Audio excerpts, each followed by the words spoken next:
was there when I was 10 years old boy.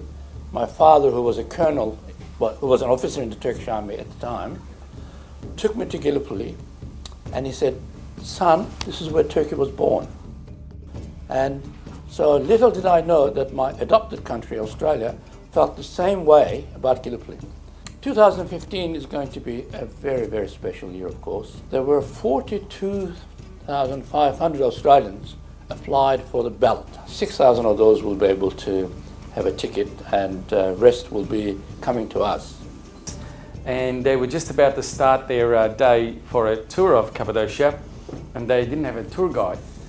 My father pulls my hand and brings me all out and puts me onto the bus, and he says to the people, "Your guide today is Marcus." So I was only about 13 years of age when I was introduced to something like that. So I was a tour guide in Turkey for a number of years before I migrated to Australia. It is a very diverse country, from the mountains, the skis and the beaches and the deserts and the sun and the golfs and the luxurious Conrads and all of those hotels. It is a country of extremes. So it is literally, it's a bridge between East and West. So it just connects the two. Turkey is a place where there are more ancient Greek ruins than there is in Greece. And there are more ancient Roman ruins than there is in Italy. It's the 6th most popular destination for travelers in the world at the moment, according to World Tourism Rankings. If you look at the globe, it is just sitting prominently in the center of Asia, the Middle East, Africa, and Europe. A few hours of pretty much all the major destinations within Europe, within the Far East, Asia, as well as Africa. A lot of the services in Turkey are regulated rigidly and properly by the government. If you're a bus driver, you have to have certain qualities of being a bus driver for a tour. If you're a tour guide, you have to have certain qualities to be a tour guide.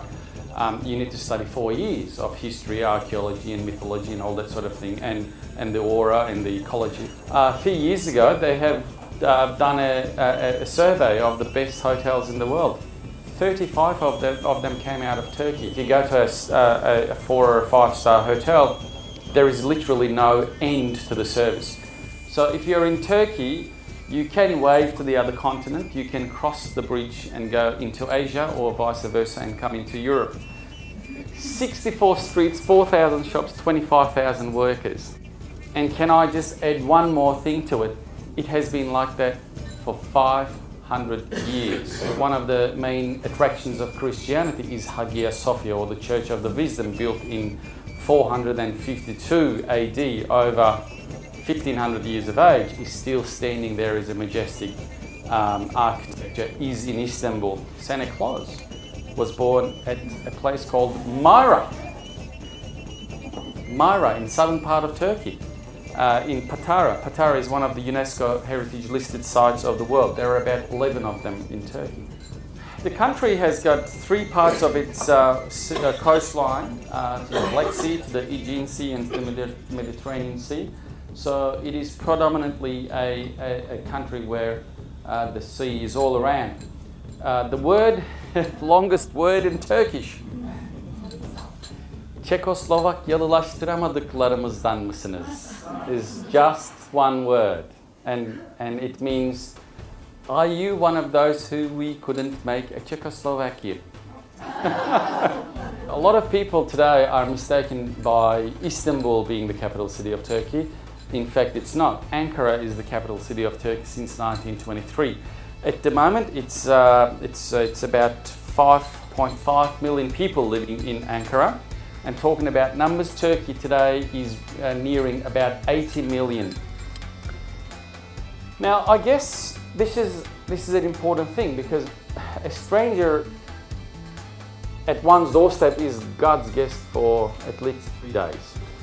It was free to stay in those hotels in those days for 3 days, because you were a guest from God. Therefore, that sort of culture remains in Turkey, and one of the reasons why tourism is so popular and so easily adopted into the system is people, they just welcome people. Whenever you are there as a visitor, you're just welcome, and it's pretty much part of the culture, part of living, part of breathing, part of living in Turkey. These are some of the top ranking spots in Turkey, the Hagia Sophia, fairy chimneys. Did anyone know fairy chimneys before they're coming here? You knew then what they were. Sometimes people go, fairy chimneys travel, what the hell? and that's exactly what we wanted. The region of Cappadocia has been selected as the best spot in the world for hot air ballooning. I think they have cancellations about 10 days a year, so they can fly 355 days of the year. Aspendos Amphitheatre, which is in the southern part of Turkey, in the region of Pamphylia. Still today, it's used for some concerts and some event. To be standing at the dawn service on the 100 years, you need to have a ballot ticket. You just couldn't rock up there and say, I'd like to attend, like any other year. For 10 years now, Fairy Chimneys Travel have been organising Anzac Day tours led by the renowned author and historian Dr. John Basarin. John completed his PhD on Turkey and the Gallipoli campaigns. And as an RSL Anzac Peace Prize winner, he was the ideal choice to lead the centenary tour project Gallipoli 2015. Fairy Chimneys have very exciting plans for the Gallipoli 2015 cruise. These provide practical solutions for the recently announced Anzac ballot. Accommodation for the 2015 centenary celebration will be on board a luxury cruise ship, with passengers spending 2 full days exploring the Gallipoli battlefields prior to Anzac Day. On the centenary day, April 25th, the cruise ship will be moored off Anzac Cove. Ballot ticket holders will be transported to and from the ceremony, and those remaining on board will witness this moving tribute via a big screen broadcast on the ship. For Australians, the most sacred will always be Anzac Cove, of course. Only 8,000 Australians and 2,000 New Zealanders will attend the dawn service. If you want a ticket to attend the ceremonies, the buses will take you to the commemorative area and bring you back to the cruise ship. If not, then you will have the chance to observe the ceremonies from the comfort of your ship anchored off Anzac Cove. No matter where you are standing on Anzac Day morning, I look forward to sharing this momentous occasion with you.